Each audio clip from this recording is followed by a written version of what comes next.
হয় প্ৰধানমন্ত্ৰীজনৰ এটা সপোনৰ প্ৰকল্প যে জল জীৱন মিছন, ঘৰে ঘৰে নল আৰু ঘৰে ঘৰে জল। এই যি সপোন, সেই সপোনে এই মুহূৰ্তত আচলতে পয়া লাগিছে মৰিয়নি যি বিধানসভা সমষ্টি, যোৰহাট জিলাৰ মৰিয়নি বিধানসভা সমষ্টিৰ এটা বিশেষ জল জীৱন মিছনৰ যি কেন্দ্ৰৰ আমি ছবি দেখাইছোঁ। এইটো স্থান হৈছে যে দলৈচুক পানী যোগান আঁচনি, জনস্বাস্থ্য কাৰিকৰী বিভাগৰ যে দলৈচুক পানী যোগান আঁচনিৰ আমি ছবি দেখাইছোঁ। আৰু তাত নিৰ্মীয়মান এটা পানী যোগান আঁচনি।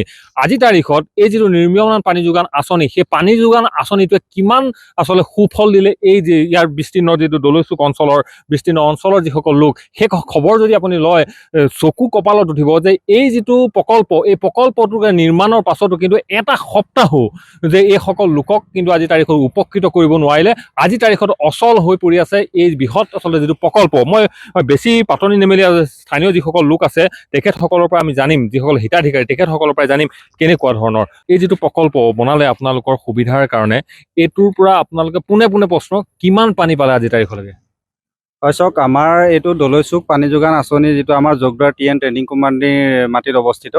আৰু ইয়াতে আমাৰ প্ৰায় 200-300টা পৰিয়াল আমাৰ ইয়াত বসবাস কৰি আছে। কিন্তু আমাৰ এতিয়া যিটো বাগিচাৰ পৰিৱেশ আপোনালোকে সকলোৱে জানে, ডায়েৰিয়া মেলেৰিয়াৰ পৰা ধৰি মানে পানীৰ কাৰণে বহুত মানে বিশুদ্ধ পানী খোৱা নোপোৱাৰ কাৰণে আমাৰ বহুত মানুহ মানে অস্বাস্থ্যকৰ পৰিৱেশত থাকি মানে হস্পিটেলাইজ হ'বলগীয়া হৈছে। গতিকে আমিতো আজি এই প্ৰকল্পটো বনাই থকাই দেখিছোঁ, কিন্তু ইয়াত মানে কাৰ্যকৰী হোৱা দেখা নাই।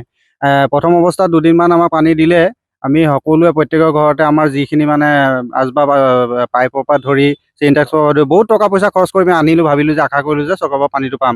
কিন্তু দুদিনৰ পাছতে আমি শুনিলোঁ ইয়াত মটৰ কিবা বিকল হৈ গ'ল, মানে অন্যান্য কিবা কাৰিকৰী বিজুতিৰ কাৰণে মানে মানুহে পানীখিনি দিব পৰা নাই।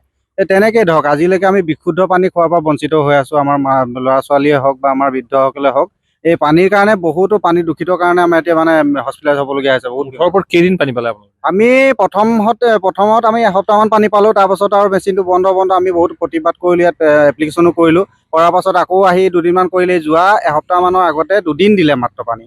2 দিন দিয়াৰ পাছত আকৌ একে অৱস্থা। নিশ্চিতভাৱে মই আপোনাৰ পৰা জানিম, যিহেতু এই যিটো নিৰ্মাণকাৰী যিটো সংস্থা, ঠিকাদাৰ পক্ষই হওক বা সমান্তৰালভাৱে যিটো বিভাগ আচলতে, এই বিভাগটোৰ কোনোবা বিষয় আহে না চাবলৈ, আপোনালোকে এই কথাখিনি জনাইছে? হয়, সেইটো বাৰু আপোনালোকে ঠিকেই কৈছে।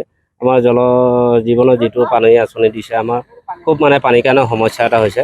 আৰু বিশেষকৈ আমি যি পানী খাবলগীয়া হৈছে, আমি মানে এনেকুৱা হৈছে আগৰ যিটো পৰিস্থিতি, ধৰ নাদৰ পুখুৰী লুঙা তেনেকৈ ধৰণে আমি এতিয়াও তেনেকৈ পানী খাই আছোঁ। আৰু বিশেষকৈ এইটো জল জীৱনটো যেতিয়া বনাইছে, আমি পানীটো খুব মানে শুদ্ধ পানী পাম বুলি আশা কৰিছিলোঁ তেওঁলোকক। কিন্তু এতিয়া দেখিছোঁ আমাৰ পানীটো দুদিনকৈ দিলে পানীটো, দুদিনে দিয়াৰ পাছত আমাৰ কিছুমান এতিয়া ধৰক আমাৰ কিছুমান পাইপৰ কানেকশ্যনো কৰিব লৈছে, সেইখিনিও তেনেকৈ ধৰণে আমাক কৰা নাই।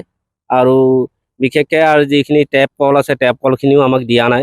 আৰু পানী আপোনাৰ ধৰক দলৈগাঁও যিটো আমাৰ পানী যোগান ধৰাইছে, আমি ভাবিছিলোঁ, খুব আশা কৰিছিলোঁ যে আমি ভাল পানীয়ে অকণমান খাবলৈ পাম। কিন্তু আমাৰ দুৰ্ভাগ্য, পানীটো আমাৰ যেনেকৈ ধৰণে দিব লাগিছিলে তেনেকৈ তেওঁলোকে দিয়া নাই। নিশ্চিতভাৱে আচলতে এয়াই পৰিৱেশ। আৰু এই মুহূৰ্তত আমি এই পৰিৱেশ ভিতৰ ভাগৰ যদি পৰিৱেশ আমি দেখাওঁ, যে জল জীৱন মিছনৰ যিটো এই প্ৰকল্পটো আচলতে নিৰ্মাণ হ'ল, কিন্তু আজি কোপতি কেৱল মাত্ৰ যিসকল ইয়াৰ স্থানীয় যিসকল হিতাধিকাৰীৰ যি ভাষ্য, যে কেৱল মাত্ৰ এটা সপ্তাহত আচলতে এই যিটো প্ৰকল্প বেয়া হৈ পৰিল। আৰু ইয়াৰ যদি নিৰ্মাণ কাৰ্য যদি চাই, এই কেনেকুৱা বিসংগতিপূৰ্ণ নিৰ্মাণ কাৰ্য ইয়াত সম্পূৰ্ণ আমি এই মুহূৰ্তত ভিজুৱেলছ আমি দেখাই আছোঁ। আৰু প্ৰকৃততে এনেধৰণে চলিছে যিটো প্ৰধানমন্ত্ৰীজনৰ যিটো সপোনৰ প্ৰকল্প। আৰু এই ছবি আমি এই স্থানৰ পৰা ৰাজ্যৰ মুখ্যমন্ত্ৰীজনৰ দৃষ্টিগোচৰ কৰাইছোঁ, বিশেষকৈ যোৰহাট জিলা উপায়ুক্তজনৰ দৃষ্টিগোচৰ কৰাইছোঁ, যি সময়ত উন্নয়নৰ কথা বাৰম্বাৰ কৈ থকা হৈছে, কেওফালে উন্নয়নৰ কথা কৈ থকা হৈছে, জল জীৱন মিছনৰ ঘৰে ঘৰে নল, ঘৰে ঘৰে জল সদৃশ আচলতে শ্লোগানেৰে ব্যাগুম হৰ্ডিং কেওফালে লগোৱা হৈছে। প্ৰকৃততে উন্নয়ন এইবোৰেই, যে সপোনৰ যিটো প্ৰধানমন্ত্ৰী নৰেন্দ্ৰ মোদীৰ যিটো সপোন, সেই সপোন প্ৰকৃততে কিমান বাস্তৱায়িত হৈছে মৰিয়নি বিধানসভা সমষ্টি, তাৰে এখন বাস্তৱ ছবি এই মুহূৰ্তত দেখাইছে জগপুৰ অঞ্চলৰ পৰা।